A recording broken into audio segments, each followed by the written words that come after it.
यिर्मयाह की पुस्तक में हमारी नई भक्ति यात्रा में आपका स्वागत है। क्या आपने कभी महसूस किया है कि आप बहुत छोटे हैं, बहुत कमजोर हैं या अयोग्य हैं उस कार्य के लिए जिसके लिए परमेश्वर ने आपको बुलाया है?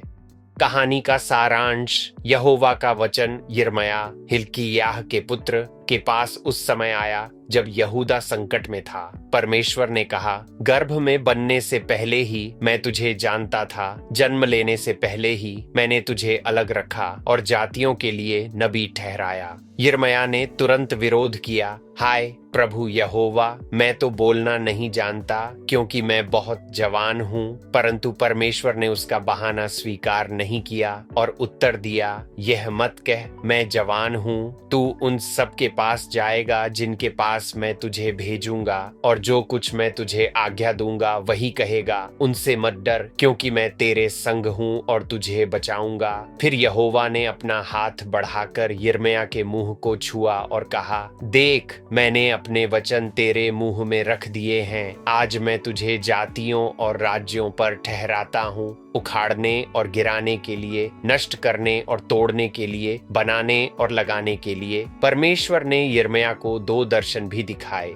बादाम की डाली, जो इस बात का चिन्ह था कि यहोवा अपने वचन को पूरा करने पर ध्यान दे रहा है। उत्तर की ओर से झुका हुआ उबलता हुआ हांडी, जो यहूदा पर आने वाले विनाश का संकेत था। अंत में परमेश्वर ने यिर्मयाह को चेतावनी दी कि राजा, हाकिम, याजक और लोग उसके विरोध में खड़े होंगे, लेकिन उसने प्रतिज्ञा दी, वे तुझसे लड़ेंगे पर तुझ पर प्रबल न होंगे, क्योंकि मैं तेरे संग हूं और तुझे छुड़ाऊंगा। इस कहानी से हम क्या सीख सकते हैं? पहला, परमेश्वर का बुलावा हमारे बहानों से बड़ा है। यिर्मयाह ने कहा, मैं तो जवान हूं, परंतु परमेश्वर ने कहा, मैं तेरे संग हूं। आप कौन से बहाने बना रहे हैं जिन्हें परमेश्वर अपनी प्रतिज्ञा से बदलना चाहता है? दूसरा, परमेश्वर जिन्हें बुलाता है उन्हें योग्य भी बनाता है।